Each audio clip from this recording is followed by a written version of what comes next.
What is up? What is up, awesome people of the internet? Guys, happy Monday. Hope you all are doing fan freaking tastic. Guys, we are at a break point in the WNBA season. The WNBA is officially on break. The break started for non-All-Star players on July the 17th. And this break will last until August the 15th when we resume play for the remainder of the WNBA season. Now, as you all know, over the weekend, we had the All-Star break, the All-Star game versus it was Team USA versus the Team WNBA, and Team USA has since went over to Europe and is ready to go for competing for their eighth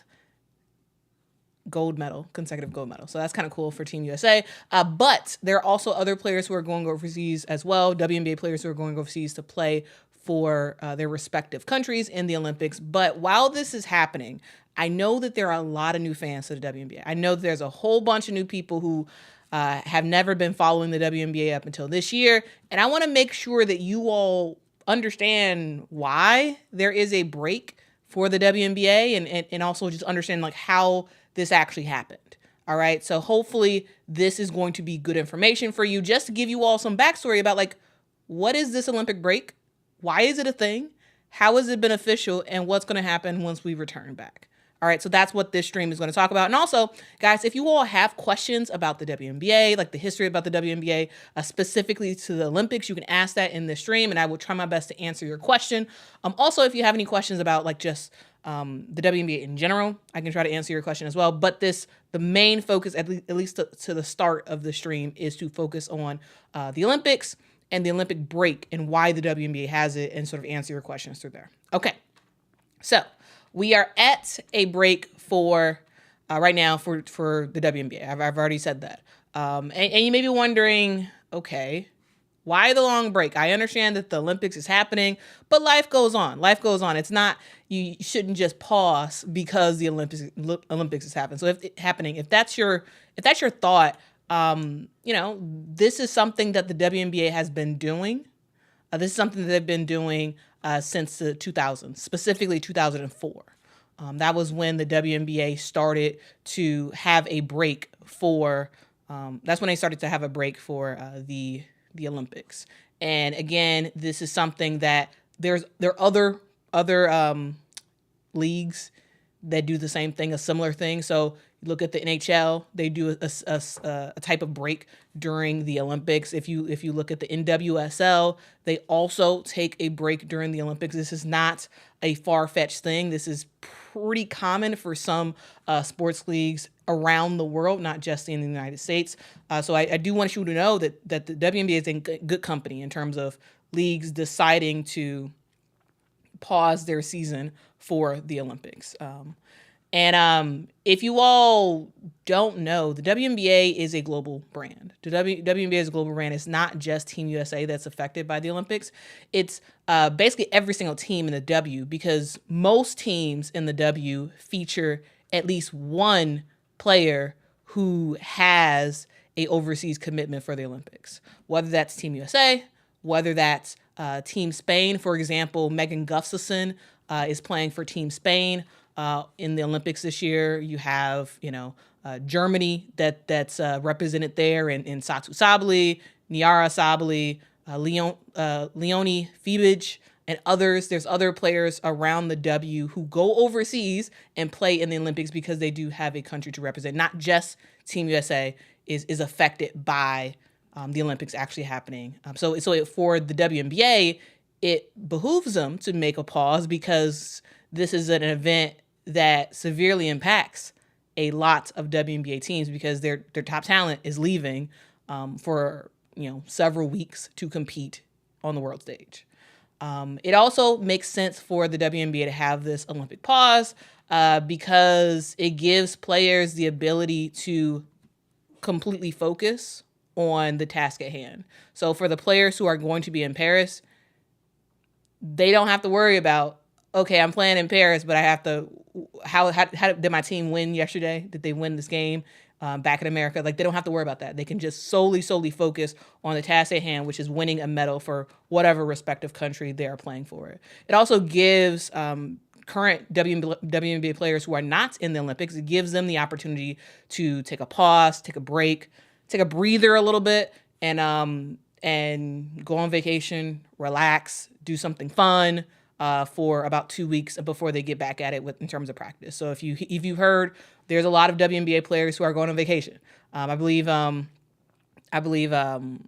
Angel Reese, she's already in Europe, hanging out. She was at the United States versus Germany game, the men's game, earlier today, and she's doing her thing, enjoying herself. She's not letting people know what exactly she's doing, but she is resting and relaxing and enjoying.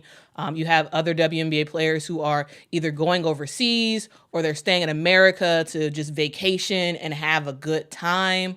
And it's kind of good to see. It's really, really good to see. Alessandra says Dana is in Mexico. Yeah, players are going to be resting and relaxing for a good while. Players who are not playing in the Olympics. They're going to be resting and relaxing for a really, really, really good while. This is also very, very beneficial for just WNBA fans in general, because if you're a fan of the WNBA, likely you're a fan of the global women's basketball game.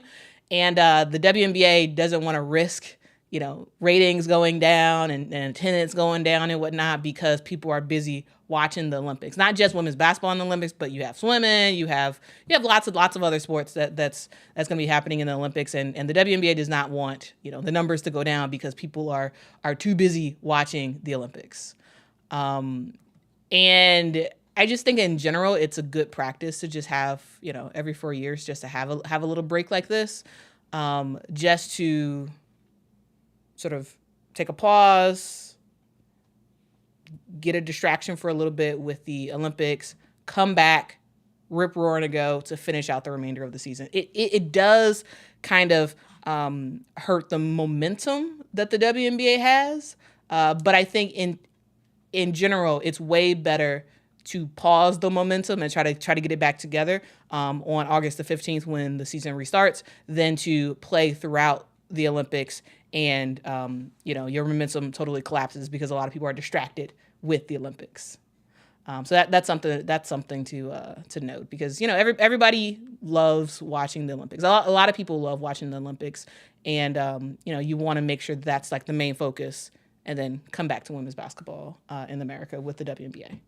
Now, if you all are curious in terms of when this started, when did the WNBA decide to have a break for the Olympics? Well, this happened in 2004, I should say. It happened in 2004 when Val Ackerman, who was then the president of the WNBA, she had decided, her and the NBA Board of Governors and all the powers that be for the WNBA at the time, they had decided to take a pause. So for their 2004 WNBA season, there was no All-Star game. All right, in 2004, there was no All-Star game for the WNBA. No All-Star game. Instead, what the WNBA did is they decided to take a month-long break in August for the Olympics. And that year, the Olympics was in Athens, Greece. And we saw a lot of players go overseas to represent their countries. And the WNBA season reconvened in early September to sort of go through and go through a playoff run and all this other stuff. Now that's something that has continued since 2004, though the WNBA has brought back. They have brought back the All-Star game. So in 2004, there was no All-Star game. Instead of the All-Star game, they said, you know what? We're going to take a pause for a month, do the Olympics, come back, and we're going to be raring to go. And that's something, that break has continued since 2004 for the Summer Olympics. And this is just for the Summer Olympics only. So that is something not related to the Winter Olympics, just the Summer Olympics. So 2004, 2008, you get the gist. That's something to know. At the time, here's what Val Ackerman, again, the president of the WNBA at the time, here's what she had to say about the decision to take a pause. She said it will give us the beginnings of a basis for determining how long our season should be. At the time, the NFL was a concern. The WNBA deciding to pause, there was a thought that you're encroaching into September for the WNBA playoffs and all this other stuff. And the thought was, okay, well, is the WNBA going to have fans to make some stuff happen? Because, America is a very football heavy place. Like, are we going to see fans actually show up and watch games through September if there is a month-long break? And she said, "Hey, we're gonna test it out and see. We're gonna test it out and see." So yeah, and they did. It went fine. And the WNBA decided to continue to do this in the future. And when we talk about the WNBA and their decisions to do sort of like tests to determine, okay, well, what exactly should we be planning on doing in the future? It worked out. This test worked out, and the WNBA was like, "Yep, we're gonna keep doing this. We're gonna keep doing a Olympic break." There was one thing that happened, and this is something that I still do believe that exists today, is the fact that the league gave the players who were not in the Olympics in 2004, they gave them a break. Those players had 10 days, a 10-day break to go do whatever they wanted to do. They could leave the country, go do whatever, and then they had to return back to their teams after 10 days to have practices and just keep practicing until the WNBA season restarted. So that's something to know, and that's something that continues to this day. That is something that continues to this day in terms of WNBA players. Like, I think right now they have roughly 2 weeks, a 2-week break to do whatever they want, the non-Olympians, and then they have to return back to their team, and then they're practicing until the season actually restarts. So that is something to note. All right. So yeah, that's kind of like a little bit of quick history for y'all, just so y'all are aware. The WNBA made the decision in 2004 to pause. And yeah. Yeah, Con Landing. Yes, I love the fact that you provide some supplemental information about the W. Yeah, Con Landing says the 2000 Olympics in Sydney, Australia was held from September 16th through October 1st, the only WNBA season without an Olympic break. Yep, they learned from their lesson, and then in 2004 they decided to give a actual break. Let's see what y'all have. Do y'all have any questions about the Olympics or anything I've said so far? If not, we can continue on. Kim says, do we have a schedule for the games? Kim, are you talking about a schedule for the Olympic Games for women's basketball? If so, yes. I can pull that up for you all. If Kim, if that was actually your question. If that's not your question, then clarify your question. All right. But yeah, there is a schedule right now where you can watch, where you can figure out, okay, well, when are certain teams playing, like when are certain teams playing, when are certain sports playing, and find out some information from there. Okay, Kim says yes, the Olympic Games. Okay. All right, give me 1 second. I'm going to pull that up on my screen. I do have the full schedule.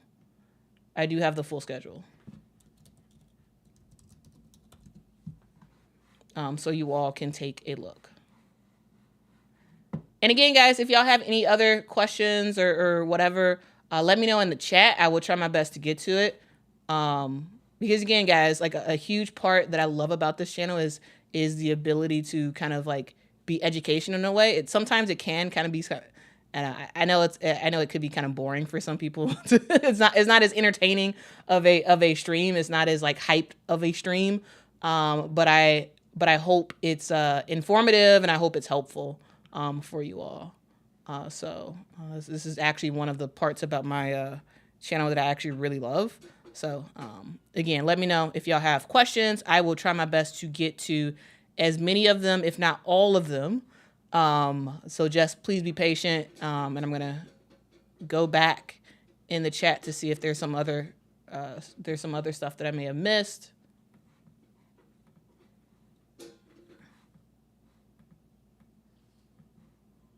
All right.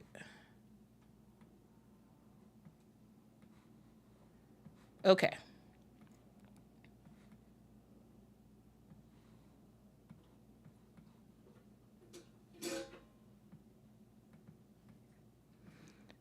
All right. Here we are with the schedule. So I do want to let you all know that you can actually go on Olympics.com and actually look at the schedule and look at it in relation to your time zone. So that's something to note.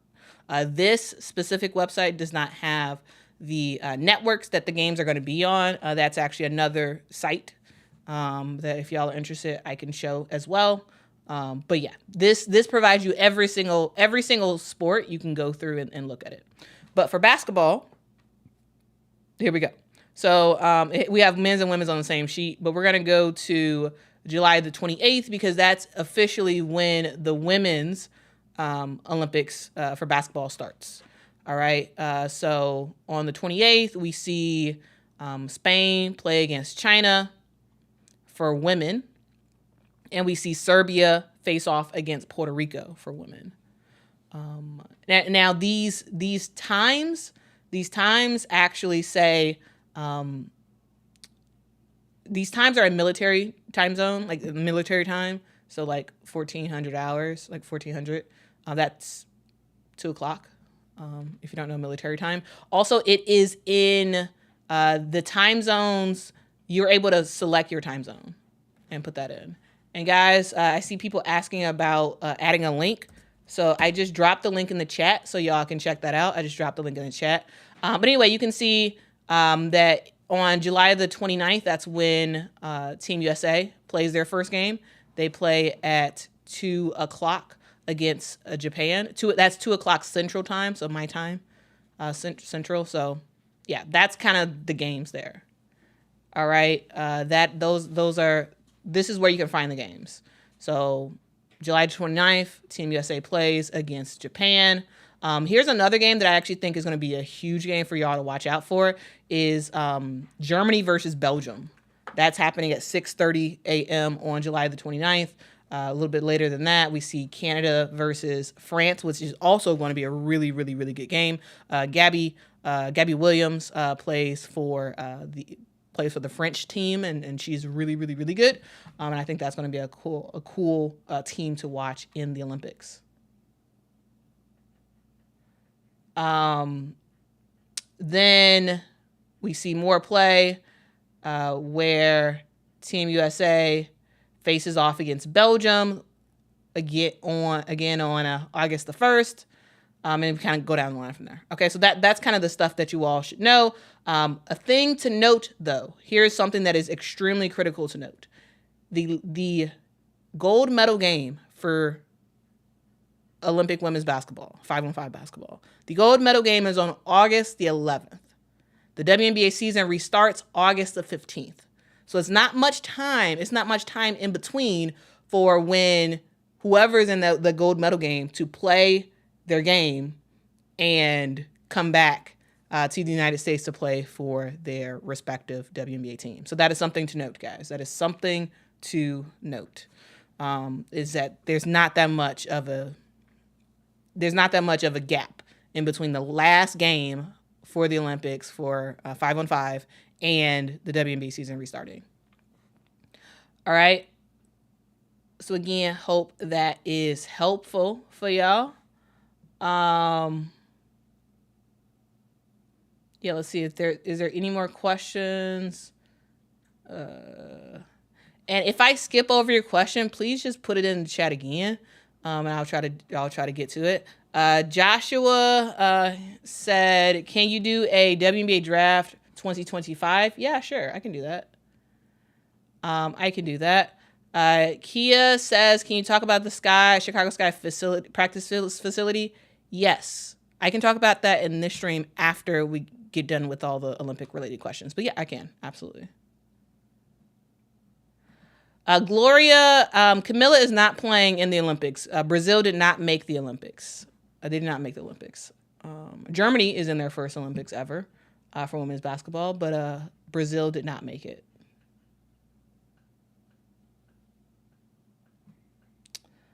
Wicked Mo says, Arike, Angel, and Caitlin should all be on Team USA. Well, maybe in 2028.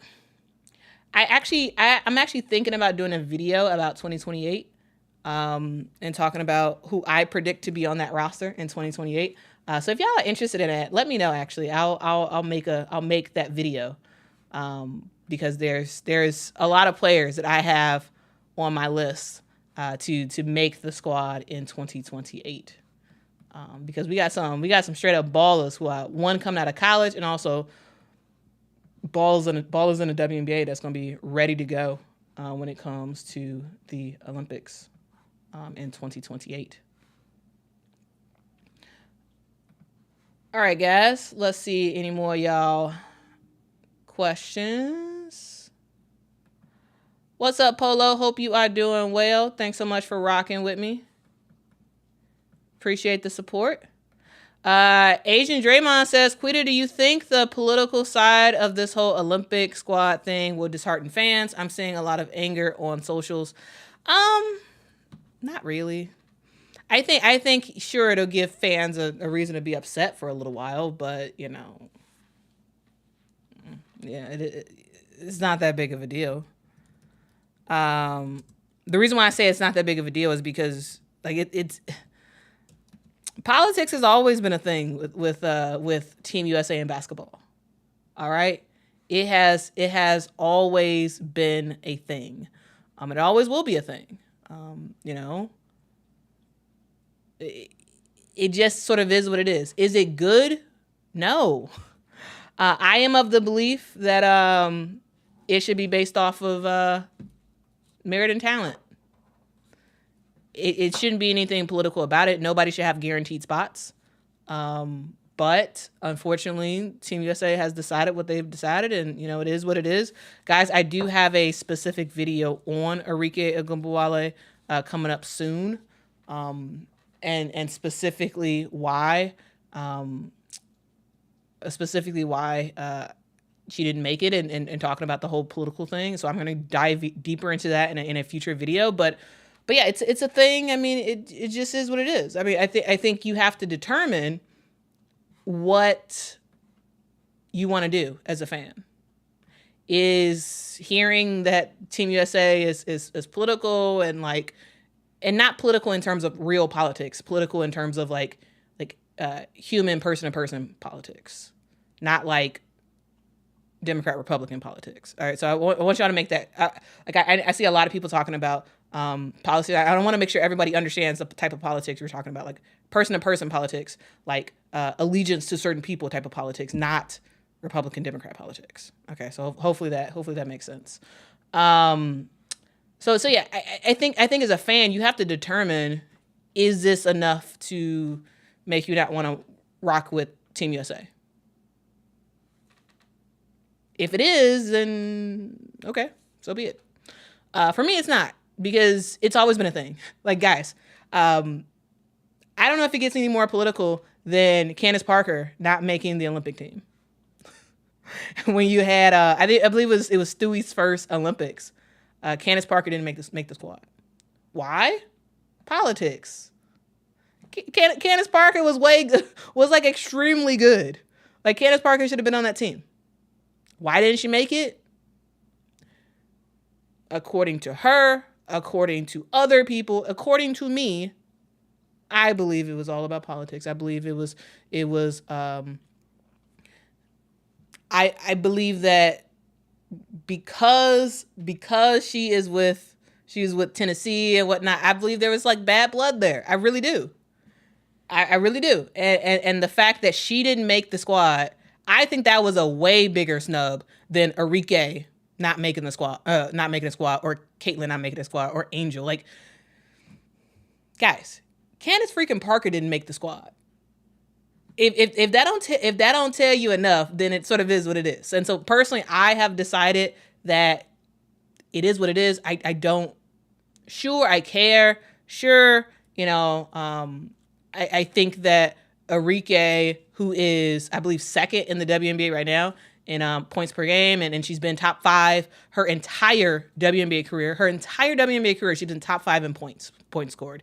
Yes, she is a volume shooter, but she provides a lot of great shooting when she's on.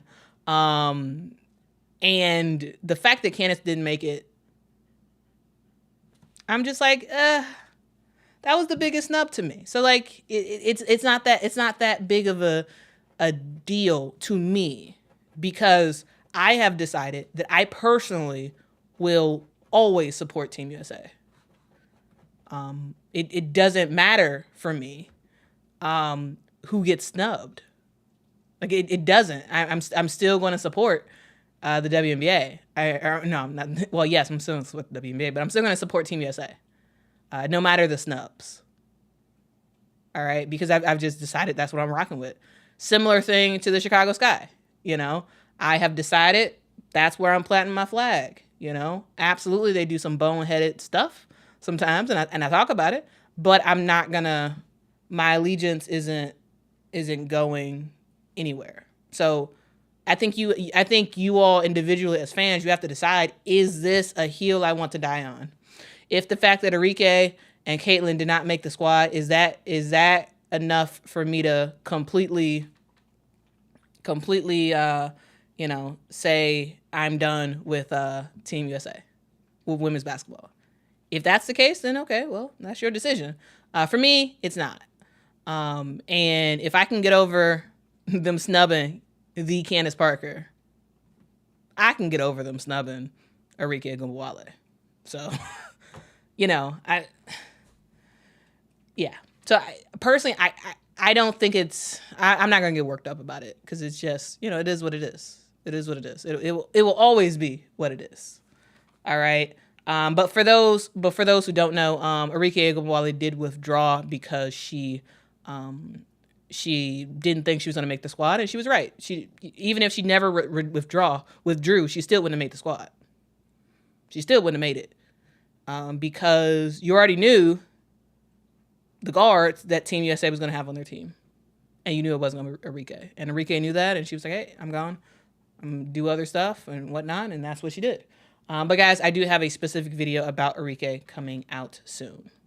But hopefully, Asian Draymond, hopefully I answered your question. I hope I did. Sorry, I go into like tangents sometimes, and so hopefully you believe I answered your question. All right.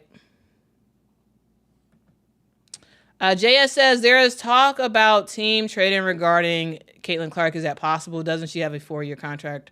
So anybody can get traded in the WNBA. Anybody.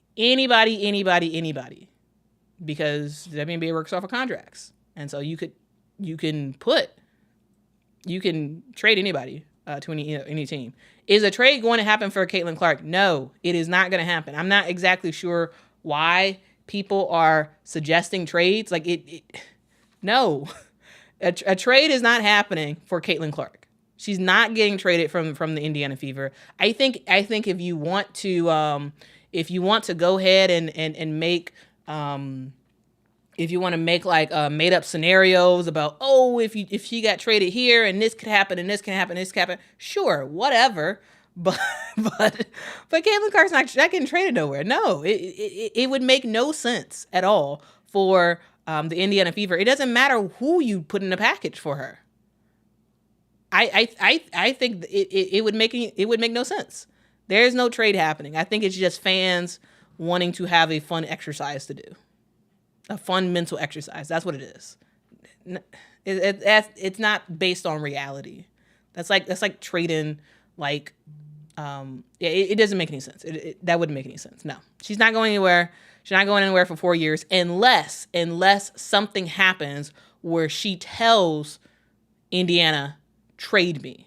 If she tells Indiana to trade her, sure, they're probably gonna they are going to probably try to put together a crazy package and like get a whole bunch of stuff in return for that trade. But no, she's not going anywhere. Okay, she is not going anywhere. Like, I don't think there's any trade possible that would make Indiana get rid of Caitlin Clark. It doesn't make any sense to me.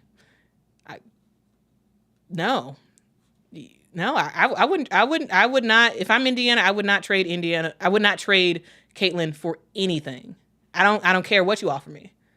I don't care what you offer me. I'm not trading Caitlin Clark, because when you have Caitlin Clark, you get the passing ability, you get the shooting ability, and when it comes to either shots made herself or shots assisted on, she's leading the WNBA, the entire WNBA. Doesn't make any sense to trade that. Doesn't make any sense to trade the amount of money that you are bringing in the door because you have Caitlin Clark in your jersey. The amount of jersey sales, the amount of ticket sales, the amount of sponsorship revenue that you're getting now, because a lot more brands want to be associated with the Indiana Fever because of Caitlin. Like, no one's... If y'all want to do the exercise about someone trading for Caitlin Clark, y'all can do that. But it's not based on reality. She's not going nowhere. She's not. Not at all. All right, let's move on. Missy says, almost at 20K. Come on. Whoever isn't subscribe now. Yes. Please, guys, subscribe to the channel. Guys. I've been making content like this for a long while, and I really do appreciate all of y'all who have been rocking with me. Thank y'all who've been rocking with me for over a year now. It's kind of crazy what we've been able to build in such a short time. Like, it takes years for people to actually like build some sort of like kind of traction on YouTube. It takes a long time. And the fact that y'all are rocking with me and like, I haven't even been doing this for that long. I just appreciate it. I appreciate it, and I'm very, very grateful for it. So thank you so much. But yeah, if you all would love to stay connected more, I would say please subscribe. Subscribing, it does indicate to YouTube that you want to see more of my content in the future. So hopefully you'll be more likely to find my content. So please subscribe to the channel. We are almost at 20,000 subscribers. The goal was to get there by All-Star. That didn't quite happen, but we're still really close, and I'm very, very grateful. So thank you so much for those who are subscribed, and for those who will be subscribing. Because guys, over 60% of the people who watch my videos are not subscribed. All right, so take that in. Take that into consideration. All right.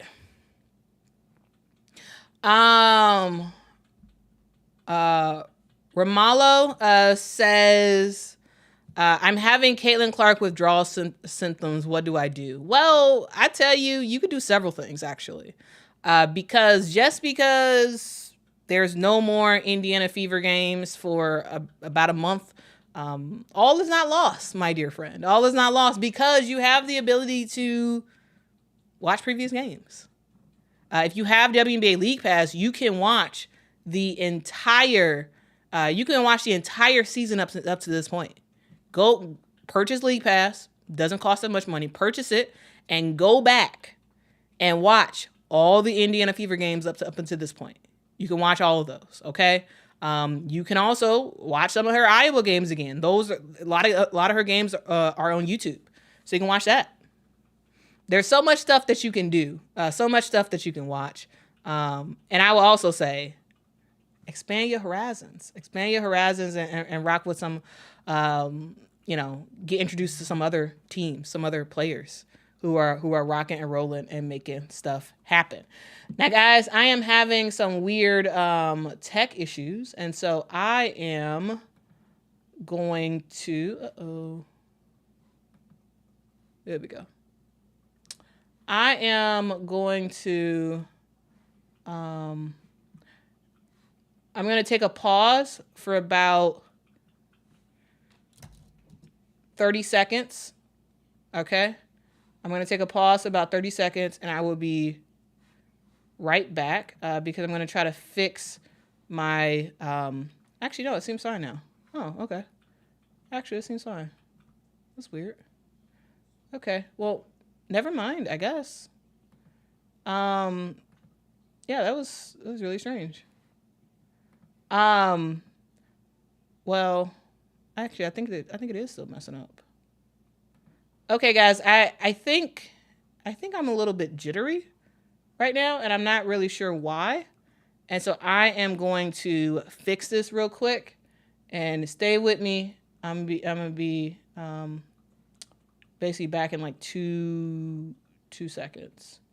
I'm gonna figure out what's going on with this. What is going on with my camera?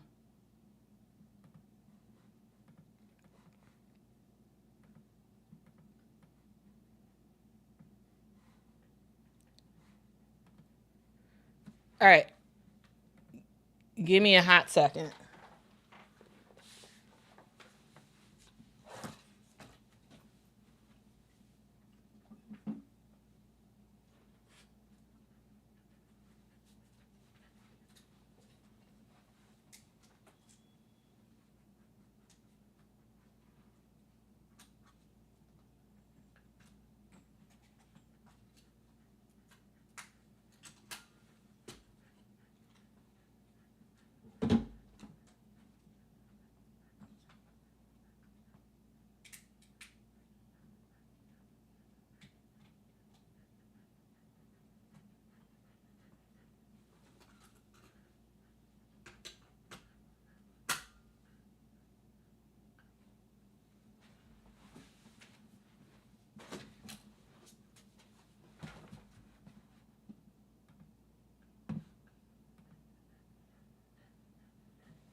All right.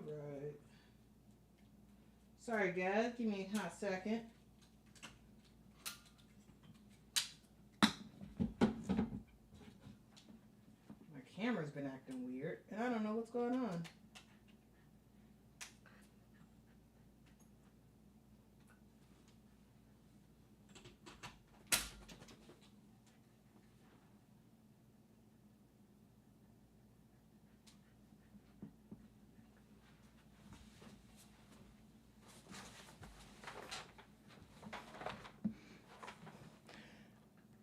Okay. I think I fixed it. I think. All right. Well, anyway, guys, we're back. My apologies for that. Actually, no, it's starting to mess up again. What the heck is going on with this thing? Okay. I don't know, guys. Sometimes I'm like, I have like random issues and I don't know what the problem is. But anyway, guys, I'm looking very jittery, very, very jittery. But whatever, it is what it is. Okay. Anyway, oh no, everyone's leaving. Okay. All right, let's see what else, what other questions that you all have.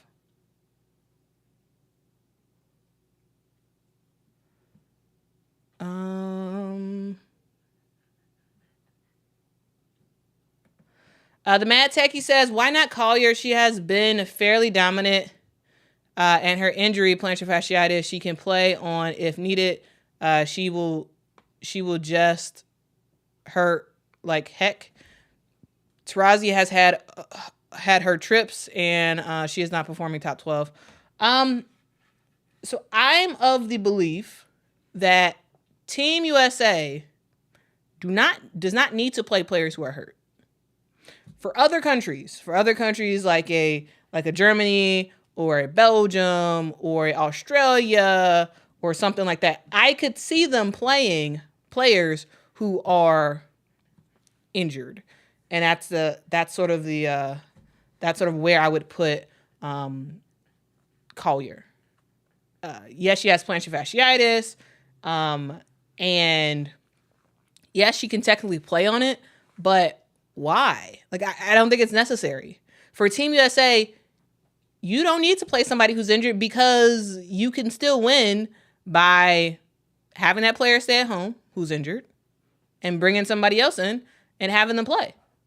The U.S. should win gold regardless of if Nafisa Collier plays while injured, or if they decided, you know what, let's give it to let's give it to DeWanna Bonner.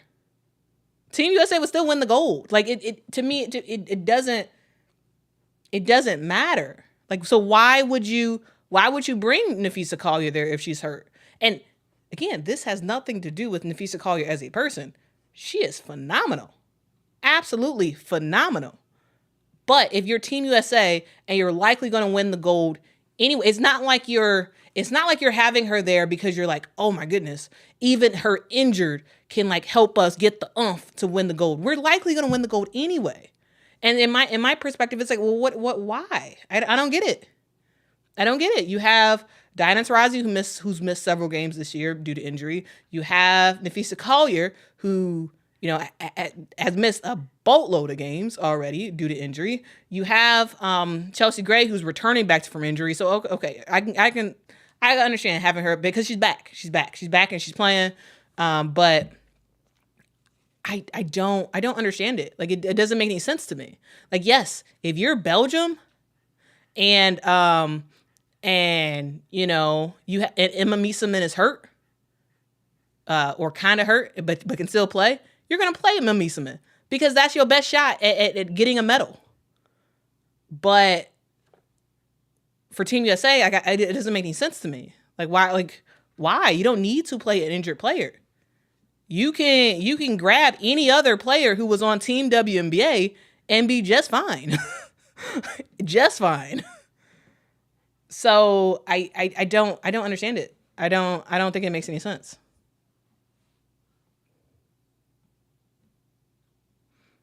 Let's see. Michaela says, I'm having serious WNBA withdrawals. That's funny. Rena says, any scrimmage game airing? Yes, there is a scrimmage game airing tomorrow. It's tomorrow, Tuesday. That it's airing on FS1. We will see the United States versus Germany, guys. And I will be covering that game, so y'all can rock with me. And I'll be covering that, so y'all can know what is happening. All right.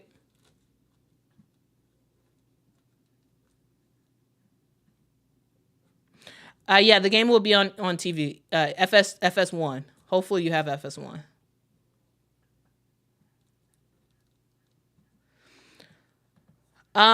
Marcus says, does Dallas have a young rookie team? Why are they in last place? If you think Arike should be in the Olympic team, was Dallas in last place last year? And if yes, why hasn't Arike done better? That's a really good question. So for guys, for you all to here's some information for y'all. So for the WNBA, most WNBA teams have one or two like core players that if they're not playing, the team kind of sucks. For the Las Vegas Aces, that's probably a combination of Asia and Chelsea Gray. For the New York Liberty, that's Brianna Stewart and maybe a Jonquil Jones type of thing. For the Dallas Wings, it is Arike Gumbawale and Satu Sabally. Those are the two key players for the Dallas Wings, and if they don't have those two players, they suck really, really, really bad. They are absolutely terrible. And last year, the Dallas Wings are pretty good. not even really good. Not even pretty good. They were really good last year. Last year, The Dallas Wings had a record of 22-18. They were 4th in the WNBA. They were good. The reason why is because you had Satu to sort of offset Arike Ogunbowale. Because Arike Ogunbowale is a volume shooter. She can be really, really, really awesome, or she can be mediocre. It just really just depends. Though, in general, you're opting for Arike because Arike is going to give you a good shot. Okay, she's going to score a lot of points. She's going to make some stuff happen. But really, you need someone else to sort of offset Arike, and that's exactly what Satu Sabally did last year. That's exactly what she did. She was the most improved player of the year last year. She was finally healthy. Finally, Satu was healthy. And Dallas looked really good with the 1-2 punch of Arike, and sort of that guard spot. And for the post spot, you had Satu Sabally. Satu Sabally got hurt, had a shoulder procedure. She has missed the first half of this year, and all the gains and like good stuff that the Dallas Wings did last year, it's sort of lost now. It's sort of lost now because all you have, really, for the most part, is Arike. Yes, Maddie Siegrist is playing well. Maddie Siegrist has definitely taken a leap this year as opposed to last year, but it just doesn't make up for what Satu was able to do. Because Satu, she averaged, close to 19 points a game last year. Arike, she was at like 21 last year. This year, Arike is at a similar metric, but she's doing it way more inefficiently. Because again, she's a volume shooter. If there's nobody else that she really sees as an option for her team, she's going to take a lot more shots. And so this year she is shooting more field goal attempts. She's also less efficient at those field goal attempts. And so last year she was like basically right at 40%. This year she's like at 35 or something like that. And so like it's not that much for her to, there's not much for her to sort of rely on in terms of other players. And so that's why I think that the Dallas Wings are terrible. One, they don't really play defense like that. Two, they don't look that organized as the way they did last year, with Arike and Satu. Because I feel like Satu, I don't know, like I feel like Arike became a way better passer last year. I think she got her teammates involved, and it wasn't just the Arike show. And this year, yes, she's passing the ball well this year. I think she's averaging like 5 assists a game, but at times it really does feel like the Arike show, and that's fine if she's hitting and if she's making stuff happen. But you're not going to win anything. You're not even going to get in the playoffs if it's just Arike. You're just not, because there is no one main player energy for any of the for really any of the top 8 teams. It's usually some sort of tandem or like a threesome or a Fab Four type of thing, in terms of top players helping a team sort of make some stuff happen. For Dallas, it really is Arike. Now you have Maddie Siegrist, but I don't think Maddie Siegrist is like there yet in terms of like a core second player that you can really, really rely on. Once Satu comes back, I think Dallas will be a lot better. And the key thing is, yes, she's going to be playing in the Olympics, but if Satu can come back and actually be healthy and actually be the Satu of last year, Dallas has a good chance of making the playoffs. But if Satu is not, if she doesn't come back and it is not the player that she was last year, they're staying at the bottom. So it's going to hinge upon Satu. All right. Let's see.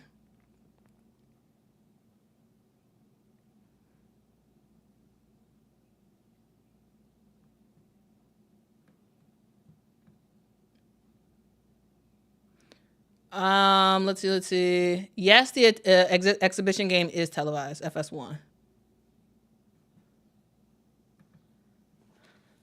Appreciate you, Bible boy. I hope you you actually like the Bible and it's not just like a random a random name. Let's see. Doug says, I haven't been a big fan of the Olympics for years. The only exception is the women's gymnastics is enjoyable and men's wrestling. Guys, I really love women's gymnastics. Yeah. So for me, I love the Olympics. Have always loved it since I was a kid. Always have loved it. When I look at the Olympics, I have usually been a fan of women's soccer, men's and women's basketball, women's gymnastics, women's and men's track and field. And then usually I get interested in some other sport. Like there's a sport that's there's a sport that has, I don't know what it's called, but I believe it has like where you're shooting and then you're running, I think. Right? Isn't there a sport? There's like an Olympic sport where you're shooting a rifle and you're running, and then are you on a horse or something? I can't remember actually. It's like random. It's like random. It's like random Olympic sports that I like randomly. I don't know. Maybe that's not it. That's like, I don't know. But there's like random sports that I rock with. Every Olympics, I like find some like random sports and I just watch it. But I don't know. I don't think I'm making that up, but I feel like that was a sport. I don't know, guys. No. But I watch a lot of different Olympic sports. I love the Olympics. It's really fun. It's really, really fun.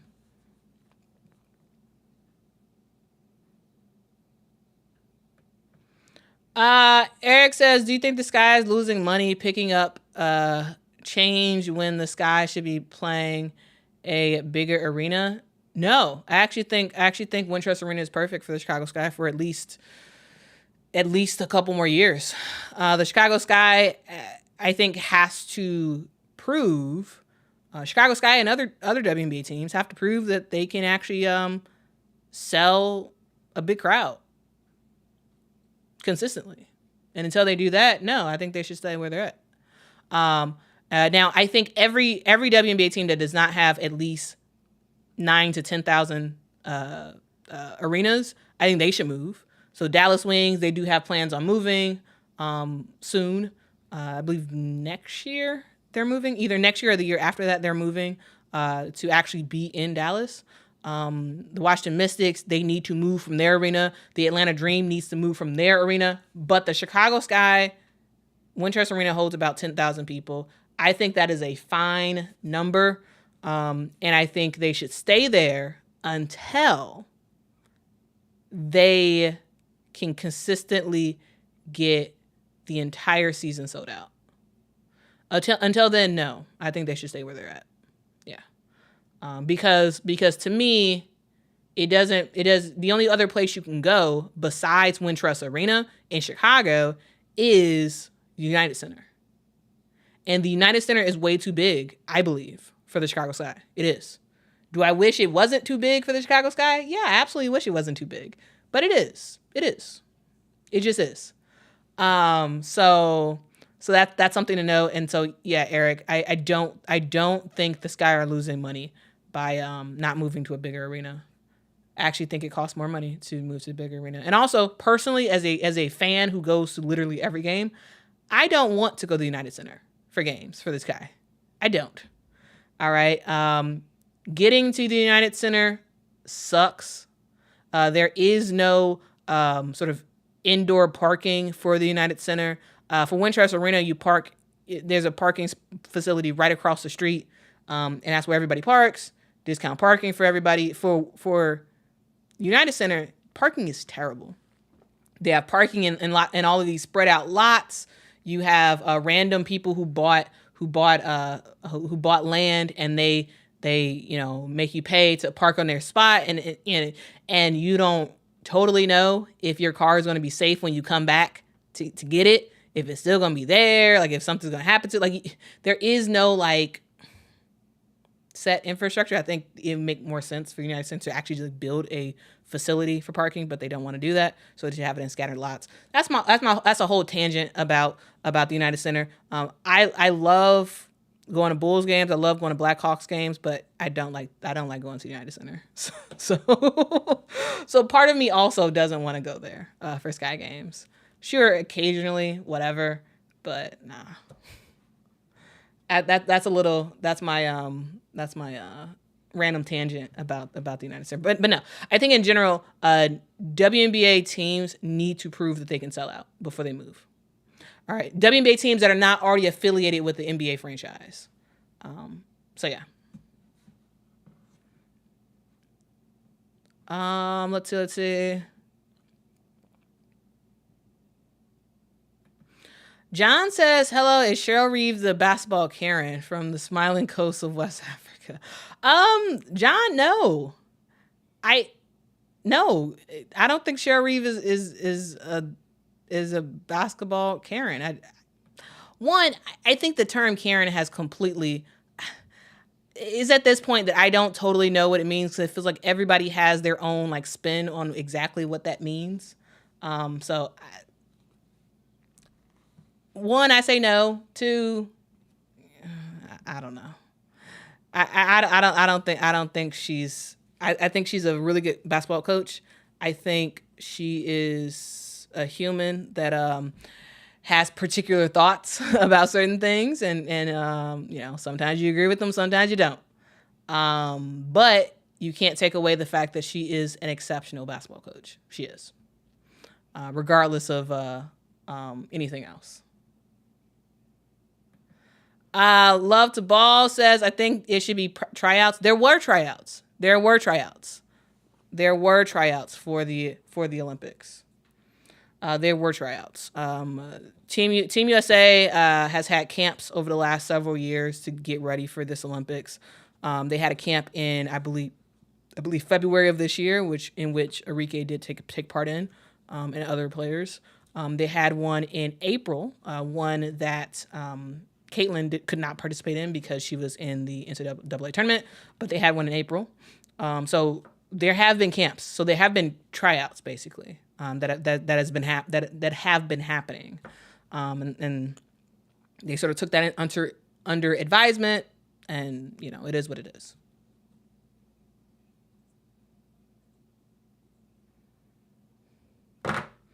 Let's see.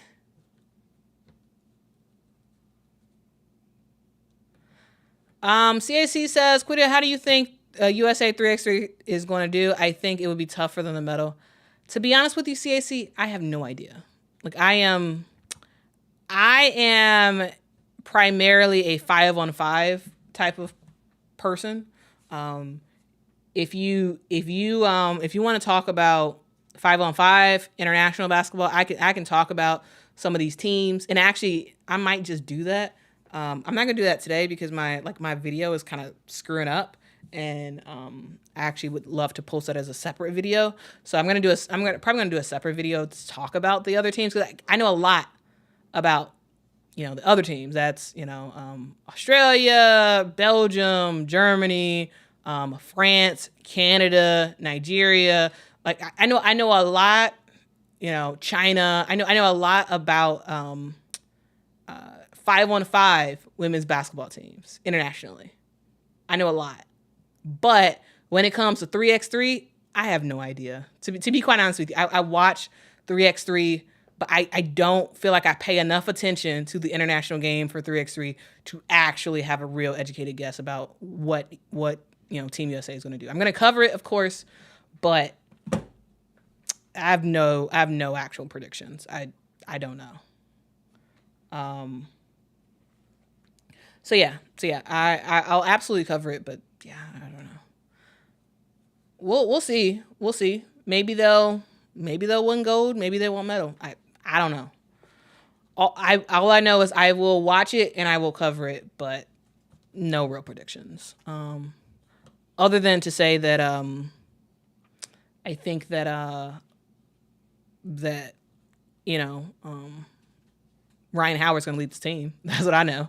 I know Ryan Howard and Sierra Burdick are going to be the real key leaders of the team. And also, guys, do y'all know about Sierra Burdick? I'm thinking about doing like a separate video about her because she's had a very, very interesting career in the game of basketball. And there's a lot of people who don't know her, but she's had like a very, very lengthy USA basketball career, and she's won a bunch of medals.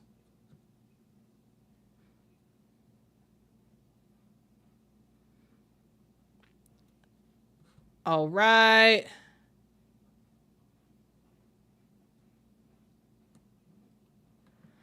Sweet Home Bama says, Quita, which women's basketball Olympic team poses the greatest threat to Team USA? Well, I will say, I kind of want to say Belgium. I kind of want to say Belgium poses the biggest threat. Like, yeah. In years past, I would say Australia, but like, I think Australia doesn't have the same like luster that they used to. Like back in the day, guys, it was, oh my goodness. Australia was fantastic. Like they were fantastic. Back in the day, you had Penny Taylor, at the top of her game. You had Lauren Jackson at the top of her game. You had oh my goodness, dang it, was it Tully Bebalacqua who was on the squad? You had a lot of people on Team Australia who were fantastic. Now Team Australia, Lauren Jackson's back, going to be playing in her, I believe, 5th Olympics, I think. You have Ezzy, you have other players who are going to be good for Australia. However, Australia doesn't pose the same threat that they used to. But Team Belgium, I think, is going to give the U.S. a good run for their money. And the reason why is because, one, we almost lost to Belgium. Like what? A couple like last year, I believe. Let me find that. Let me find that game. I'm gonna try to find that game real quick.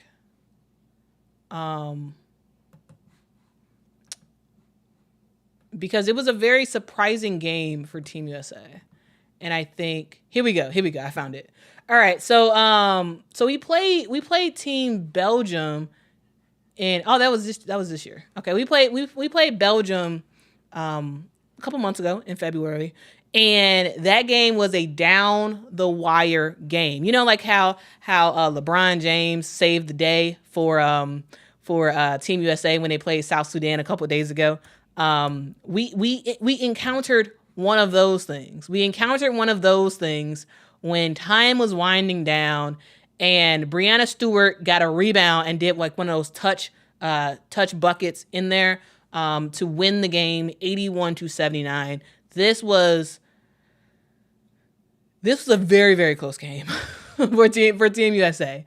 And the reason why is because I think that Belgium has a lot to offer.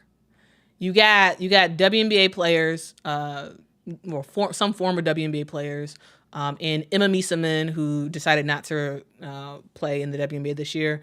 You have Julie Van Loo. You know, you got who's with the Mystics. You have Julie Alleman. And you have like other players that sort of like help to make this, like they have a whole team. They have a whole team that has threats from the 3-point land. They can play good defense. They can move their feet. They can make some stuff happen. And I think that's the team that Team USA has to worry about. And the fact that we're in the same group with them, I think it's even more. You got to watch out for Belgium. Like, to me, I think that is the biggest threat. The biggest threat is Belgium. I think for all the other, and I do think that Team USA can and will beat Belgium. But I think if they're not on their A game, I think they can get got. They absolutely can get got by Belgium. So that's my thoughts there. Hopefully that makes sense.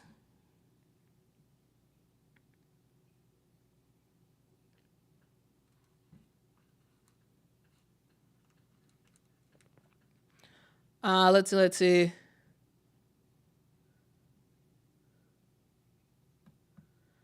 Matt Take says if Gino still had that power, Clark would be on that team. He is a pretty big Clark fan. I mean, you don't know.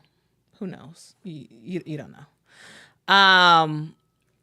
But that is to say, guys, there's been a lot of people who've been confused about the coaches for Team USA and like why certain coaches are the actual coaches. And so if that is something that you all are interested in, I can actually do a separate video about that and break down all the various coaches, because we've seen Gino, we've seen Don, we've seen Cheryl Reeve now. We've sort of gone down the list of we've seen Tara Vanderveer, we've basically the who's who of top coaches in women's basketball have been the head coach for Team USA. So, that's something to note. That is absolutely something to note.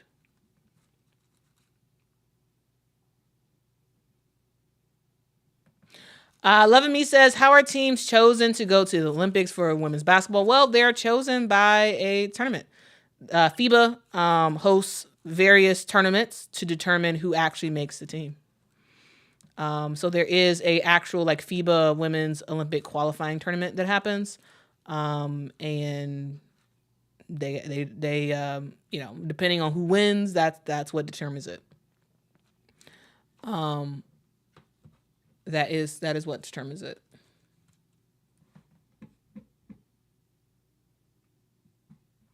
Mr. Mark says, why is the committee a secret? The committee is not a secret. Do you guys not know who's on the committee? When you say committee, I assume you mean the U.S. Olympic Selection Committee. I assume that's what you mean. But that's not a secret, though. I talked about it in a previous video where I went through I did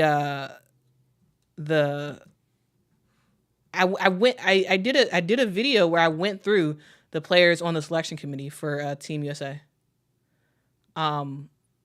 So yeah, I feel like it's a common thing. Okay.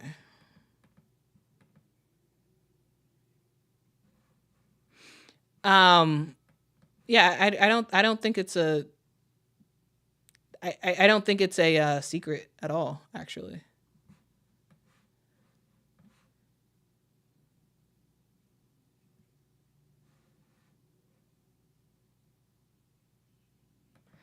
Miss Mark says, nope, never heard of the name. Yeah, it's not in the video I put out yesterday, but I did a video.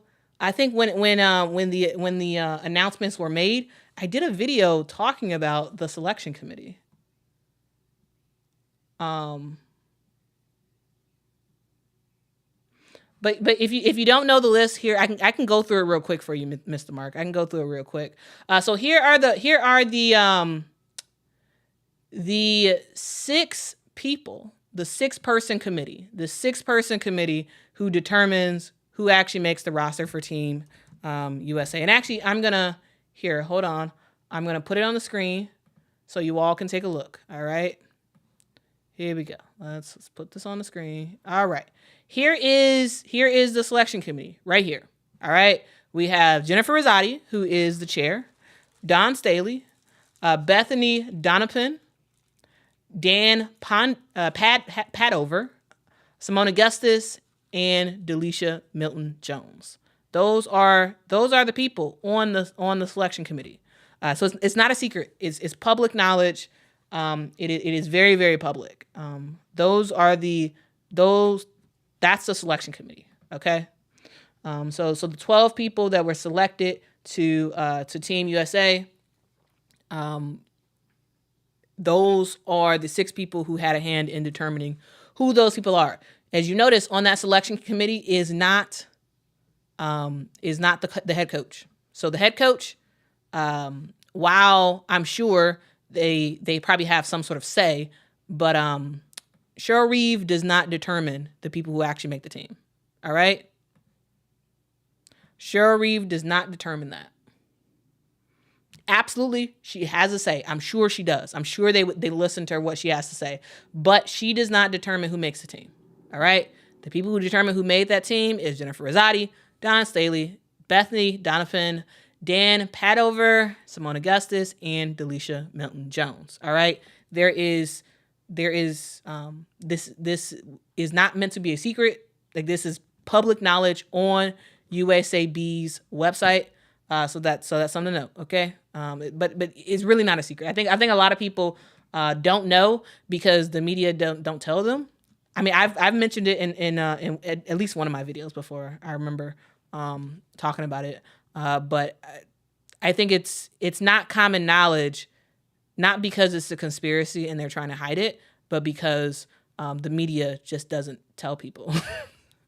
But yeah, it's there on USA Basketball's website. So not a conspiracy, not anything like that. But yeah.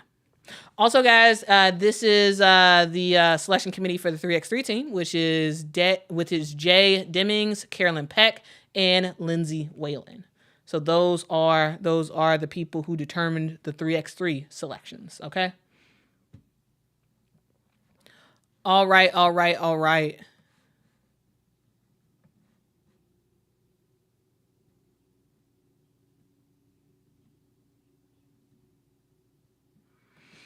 Marvin says, Quita, are the Sky tanking the second half of the season, or are they still going to try to make the playoffs? I think I heard Reese say they're trying to make the playoffs.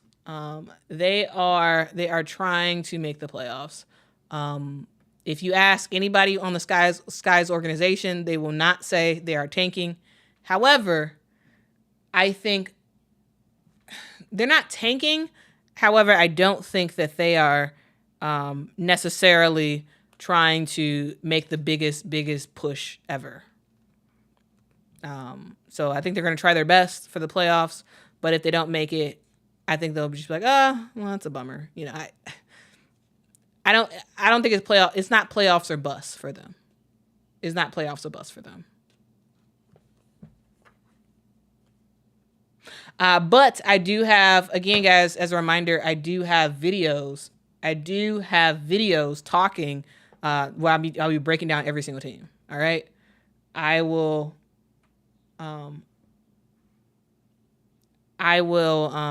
absolutely be talking about that in great detail. All right. I will talk about that in great detail because they are not actually tanking. They've made the decision to move on from Renee Mabry because she didn't want to be on the team, and they are deciding to ride with what they got. I don't believe they're going to be making dramatic changes to go from probably being like an 8th seed to a 5th seed, right? I do think they're going to make the playoffs. I don't think they're tanking, but I do think they're okay with whatever they get at the end of the season. The goal of the season, it seems, from the rest of it, is to ensure that you consistently see growth from Angel and Camilla. You figure out if Lindsay could be a point guard for you for next season, and you determine what to do with Dana Evans. To me, that's like while you're making the push to get in the playoffs. To me, that's what they're trying to do. You're trying to work out the kinks, trying to get the rookies better, and trying to see what you can get for next year, in terms of development of players. But I don't think they're tanking though. But I also don't think they're in a win now mode because they're not. But yeah, hopefully that makes sense. Hopefully that makes sense.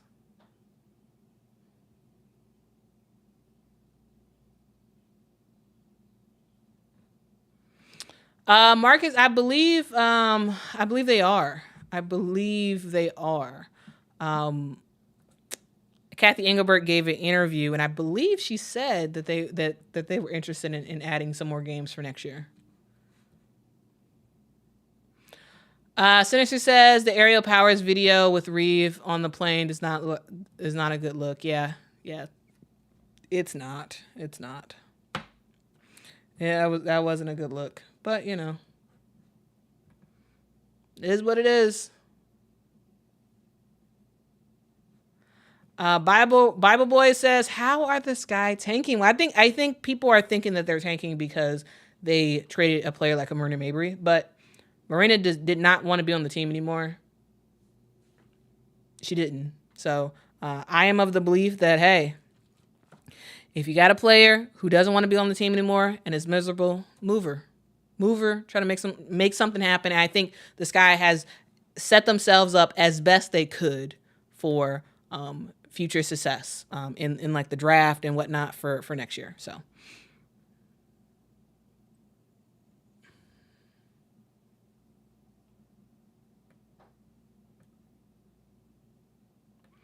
Mike says, Quita, who you want to see on Team USA for LA 28 games? Some must in 4 years, not named Caitlin Clark. Well, I have quite a few players that I think will be on the team for 2028. One, Asia Wilson's definitely going to be there.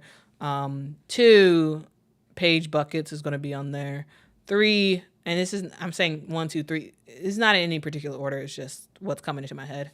I do believe Angel is going to be on there as well. I know a lot of people may not have her on there for 2028, but I do think she's going to be on there. I also think that we're going to see a Juju Watkins on there. I think in her that should be her rookie season in 2028. I think she's going to make the team.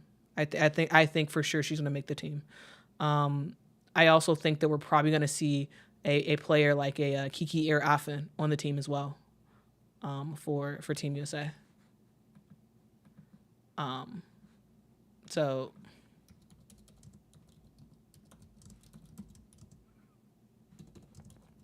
I think there's going to be some really good players on the team for 2028. I can actually do a separate. Actually, no, I'm sorry. Actually, I'm not quite sure about Kiki Affen. She is Nigerian American, so I think she can choose either to play for Team USA or play for Team Nigeria. So actually, a pause on Kiki. I don't know. If Kiki wants to play for Team USA, she's going to be on that Olympic team. I think it just depends on if she wants to play or not. Like what country she wants to play for, I think. But for sure, she's going to be on there. For sure, she's going to be on there. If she wants to, at least. Those are just a couple of the quick names that are popping in my head. I do think that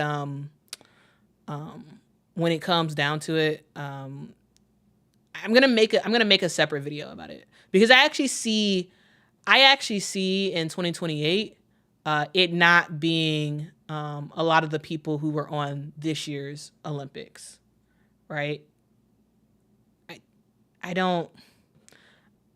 I think it's going to be a completely new guard for 2028. Like I think in 2028 we're not going to really see many players over the age of like 26. I think it's going to be extremely, extremely young players that will be representing Team USA for that Olympics. I really do. I think after this year, they are going to change the Olympic Committee. They changed a lot of stuff. So after this year, they're going to get a new coach, a new head coach for Team USA.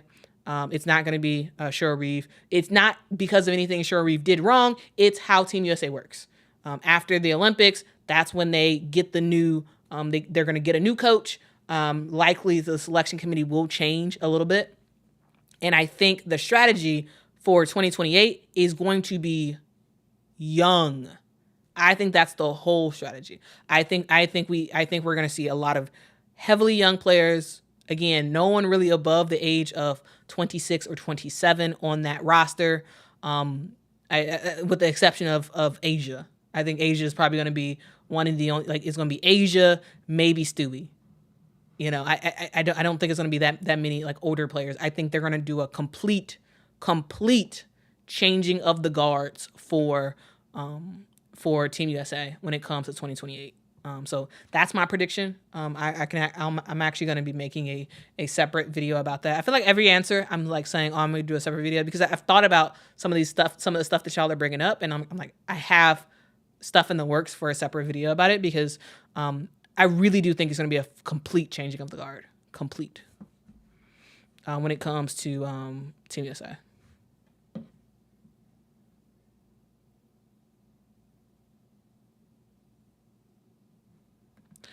Sinister, all of this is premature.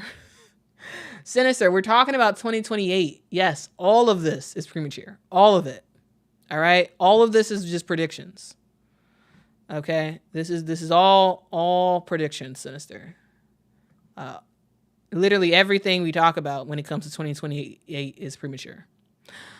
This is me assuming that Kiki will continue the ascension that she has been taking when it comes to women's basketball and how better she is. This is assuming she's going to continue that rise next year and the year after and whatnot. Of course, if that doesn't happen, then yeah, she's not going to make the team. But again, these are my projections based off of what I've seen from them so far. I think it's absolutely possible that Rickea Jackson makes the team. I think it's absolutely possible. Yeah. If not, likely expected because Rickea Jackson, we have seen her make a leap before the beginning of the season. One, because I feel like Kurt Miller is actually putting her in situations to succeed. That's one thing. But also, I think she's gaining confidence and knowledge of the game of the WNBA. Con Lenny says, in my opinion, Becky Hammon should be the coach of the 2028 Women's Olympic basketball team. I don't know about that. I really don't. Because the thing is, Becky Hammon decided to play for Team Russia in the Olympics. And I don't know, optics-wise, how that looks. To have a Russian national, or however, whatever that's technically called, because I believe she did have to become a Russian citizen to play for Team Russia. I don't know the optics of that for team to coach Team USA women's basketball. So I don't know. I think she'd be a cool coach. I think she'd absolutely be a cool coach. But I don't know if USA basketball would even consider her because she played for Russia. So that's my only thing. I'm not sure if she's even in consideration for the job because of that. And usually for Team USA usually the head coaches are in the pipeline. And as far as I know, Becky Hammon has never been in the pipeline for coaching for Team USA. She's never been in the pipeline, so I don't see her at all coaching. I mean, it's possible. But they'd have to make some exceptions because the way they do stuff right now, it's a farm system. Team USA is a farm system. Dawn was in the farm system as a coach and as a player. Cheryl Reeve, before she became the head coach, she was an assistant coach for years for Team USA. And you have other college coaches and I believe some WW coaches that are involved heavily in Team USA. I don't think they leapfrog them to go to Becky Hammon, who has no experience with Team USA basketball. So that's my thought there. I don't see it happening. Can Becky Hammon coach Team USA? Absolutely. That's not even a question. Absolutely. To me, it's not a question about her abilities. She'd be a fantastic coach. Absolutely fantastic coach. But she opted to play for Russia in the Olympics because, again, even though Becky Hammon was talented, she was never going to get a shot with Team USA. And she knew that. And so she's like, hey, I really want to play in the Olympics. So I'm going to become a Russian. I'm going to become a Russian so I can play in the Olympics. And she did it. But I think that burnt the bridge permanently with Team USA. I don't see it happening. Like I think she burnt the bridge with Team USA by doing that Was it the right move? It was the right move for her. She wanted to play in the Olympics, and she got that opportunity. She was never going to get that opportunity with Team USA. And that's what some players do. That's what some players do. They want to play for Team US. They want to play in the Olympics. They want to play internationally. They want to. And so a lot of WNBA players, they go overseas and they become citizens of other countries. Megan Gustafson, citizen of Spain. Tiffany Hayes, I believe she's with Azerbaijan, right? Hold on. Let me fact check myself on this one. I believe she's with Azerbaijan.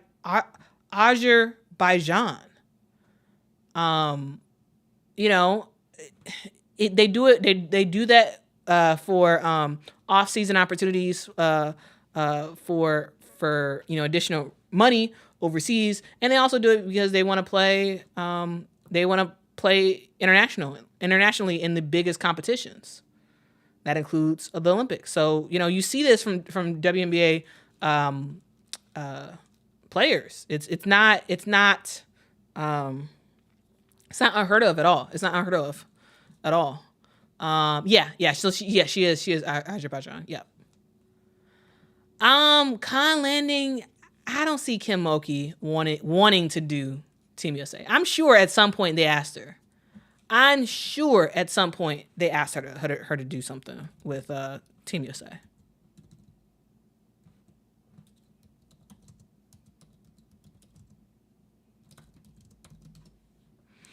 I am sure they have asked her in terms of coaching, but I don't think she's ever actually done anything coaching related with Team USA.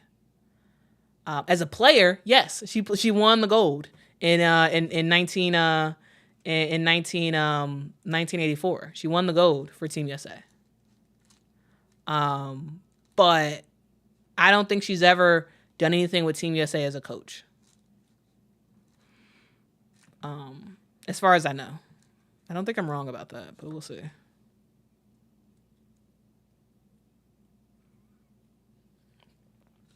But yeah, guys, that is the stream. Yeah.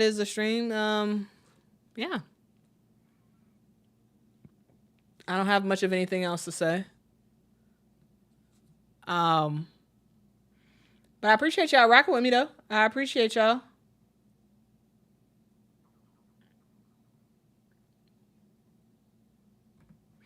Sterling says, I think a lot of people are way overblowing the loss of Team USA the other night.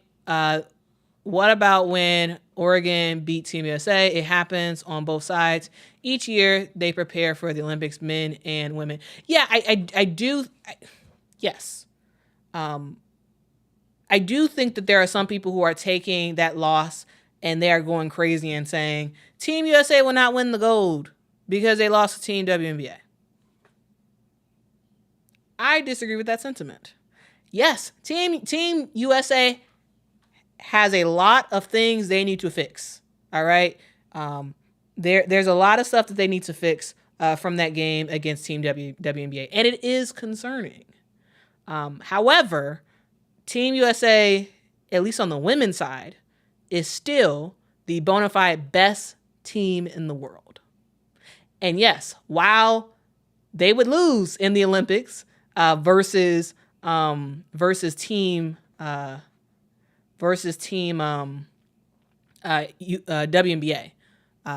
Yes, they would lose to Team WNBA any day. All right. I think even if it was a gold medal game, it was Team WNBA versus Team USA. You replace Jonquel Jones with somebody else who's American. I still think Team WNBA will win. However, Team USA is still better than any other nation when it comes to women's basketball. So I think it is concerning for Team USA. I don't think it's a necessary indictment on how Team USA will do in the Olympics, because I still think they're the best team out there. They still are. They still are the best team out there. So yes, should the selection committee maybe have done some other stuff? Maybe, absolutely. But Are they going to lose in Paris? Not likely. No, not likely. I don't believe there will actually be any consequences to any of the decisions for Team USA, because the USA team is so much better than everybody else. Again, the only team I think that can really give Team USA a run for their money is Belgium. That's about it. Unless they play like crap or they have a lot of players go down via injury. Like I don't know how Team USA loses the gold. So, that's the thing.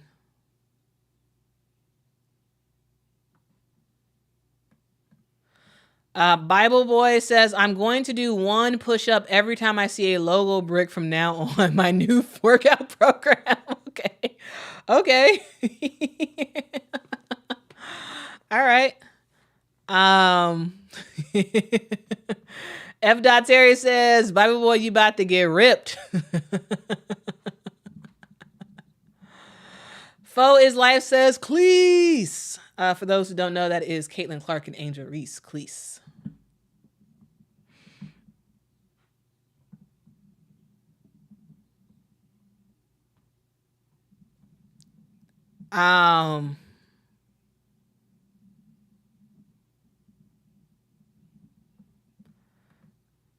Wait, what? Mr. Mark says, who will recruit Enrique shows up on Belgium? What? I think Enrique's had too much of a track record with Team USA to actually go for another team. But I tell you this, what could have been, guys? Because think about this. All right, there's a lot of Nigerian Americans, Nigerian Australians for in the world who play basketball. Okay, so every now and then I think of what could have been for Team Nigeria. Every now and then I look at what could have been, because you have both Nneka and Chiney Ogwumike. You have Arike Gumbawale. You had Liz Cambage. What could have happened if, instead of playing for their respective countries of Australia and America, if they had originally opted to play for Team Nigeria? What could have happened? Because, yeah, I'm just thinking about it that way. I'm like, man, I'm not saying they should have done that, but I'm just thinking about like what could have been. What could have been? In terms of medaling for women's basketball. Now it's too late for any of them to go for Team Nigeria, because they've all been so ingrained in their like in the U.S. and in Australia respectively, that it's too late for them to try to go and play for another team. But every now and then I think of like what could have been, and I'm like, man, that is that'd been huge. That absolutely would have been huge. Vic says, thanks, Quita. Love all the Team USA background you gave us. Had no idea Becky Hammond played for Russia. Oh, you didn't? Oh, wow. I don't know. I assumed that was like common knowledge for a lot of folks, but I guess not. And I'm glad you found that helpful. There are actually a lot of WNBA players who have become citizens of other countries and played for their Olympic teams. There's actually a whole lot. Maybe what I can do is I can put together a list of all those players, and just like rattle them down and say, hey, like, oh, this person played for this team, and like yada yada yada. So I'll think about doing that. I think that could be a worthwhile exercise. Guys, let me know in the chat. Do y'all think that's a worthwhile thing to do? To sort of do like a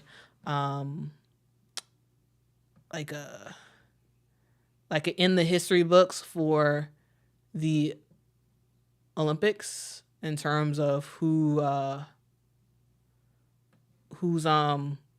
has played in the past for other countries and who is currently playing for other countries. So let me know. Let me know, guys, if that would be helpful.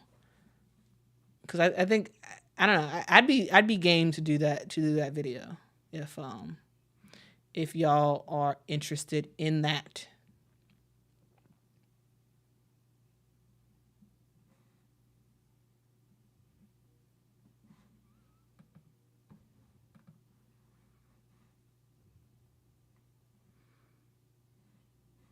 Let's see. Yeah, Alexis, they were denied to play for Team Nigeria. The reason why is because they've had such a huge track record in the USA Farm, Team USA Farm, and I like it was too much. It was overwhelming the amount of tournaments they've played in and whatnot for Team USA that you just can't switch like that. You can't just switch like that.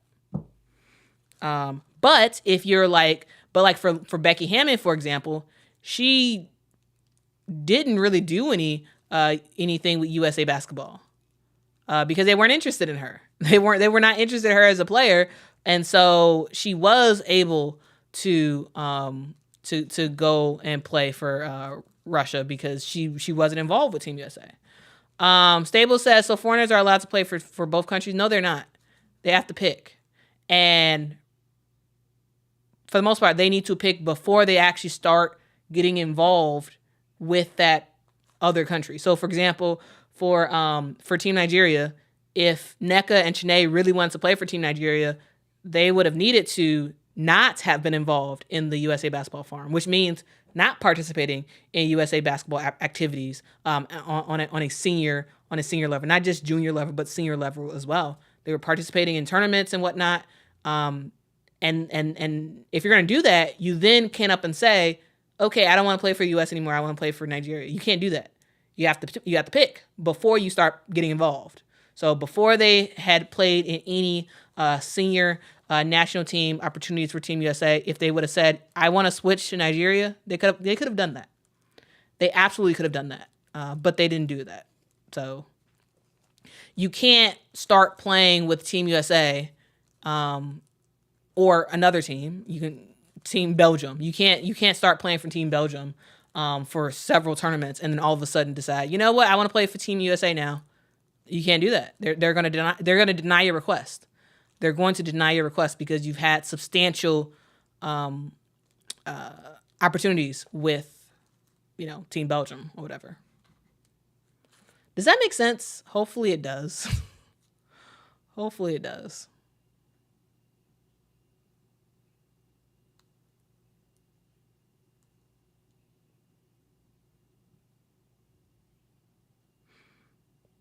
Let's see. Let's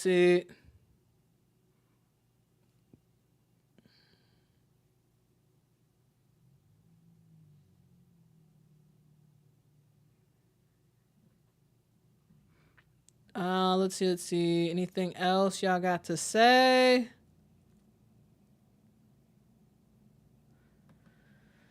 Anike says, to be honest, they escaped a lot of nonsense by not playing for Team Nigeria before the politicians start giving the team a super story about how there is no money for flights for players. Oh, that's what's happening for Team Nigeria? That sucks.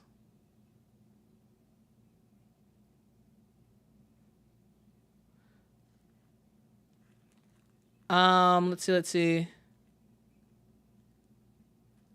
Paris says, Quita, they say Onyewere is going to fill y'all point guard vacuum. What do you think? What? Who is saying that? Who in the world is saying that?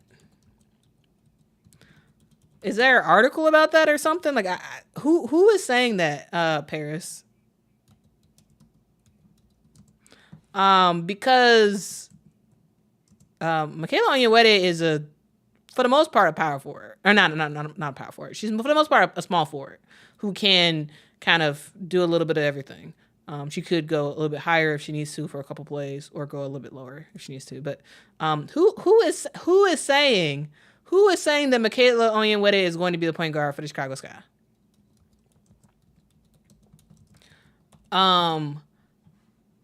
Because I don't see how that makes any sense at all, to be honest with you. Like, I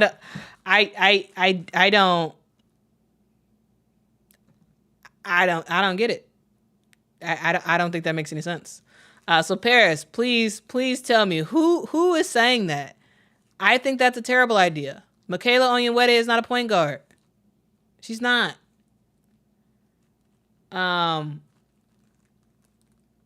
She's not a point guard, so no. I think Michaela Onyenwere is very talented. I think she should stay. She should stay at that small forward position. she should stay there. I think she'll be successful there.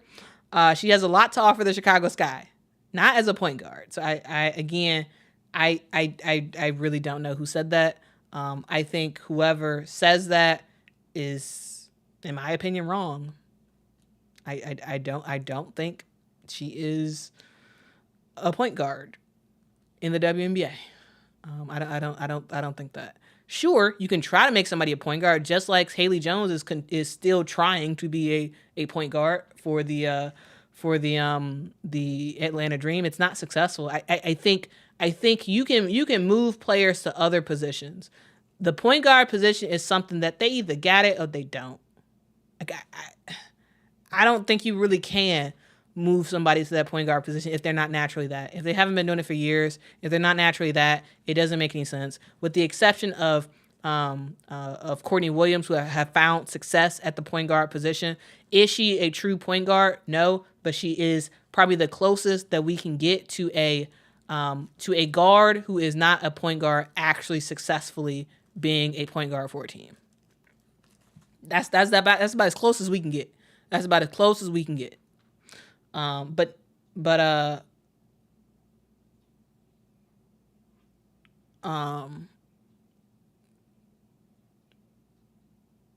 yeah.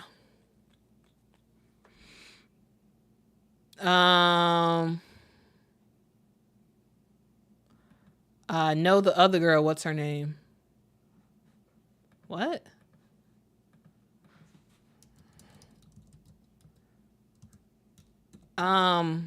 Paris, I'm very confused. So what you're talking about? What are you talking about, Paris? I'm so sorry. I'm very confused. Paris says, no, Quita, tell us your take on the woman who y'all picked. Okay, so we're off the point guard conversation? Is that like okay. Well, we picked up Rachel Banham and we picked up Mariah Jefferson. Those are the two players that we picked up. Mariah Jefferson is hurt, though they said she is returning from they said she should be returning to the team after the Olympic break. So right now she is currently injured with the team. I don't believe she's played all season with the Connecticut Sun. But yeah, she will be a backup point guard for us. She will be a backup point guard. Is that who you were talking about? But you said, did you? Yeah. You said Michaela Onyenwere, but you meant Mariah Jefferson. Okay. But yeah, Mariah Jefferson will be our backup point guard. Yeah. Yeah. All right, guys.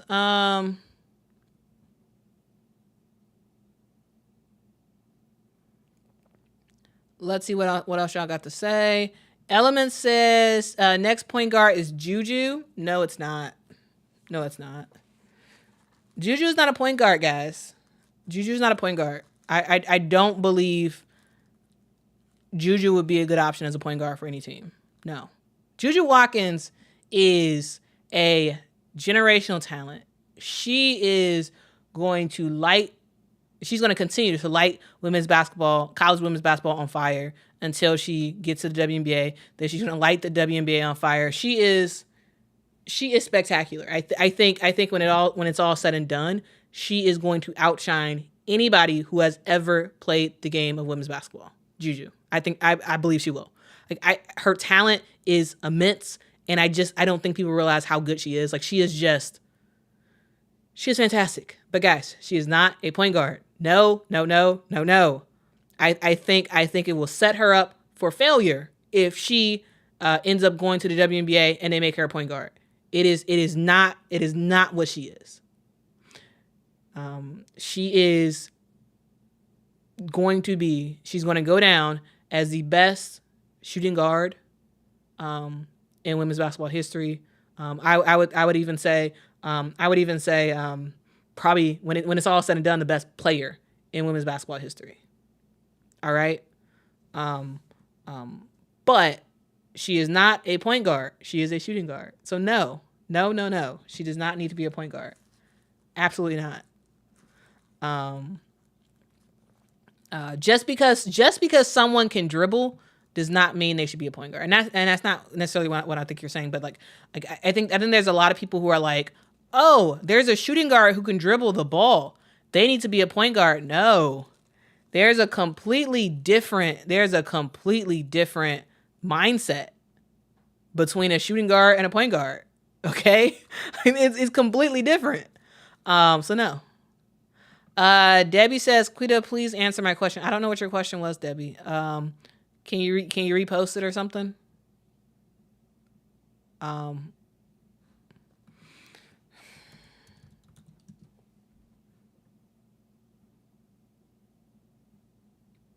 Oh, I found it, Debbie. Debbie says, what's the difference between a point guard and a guard?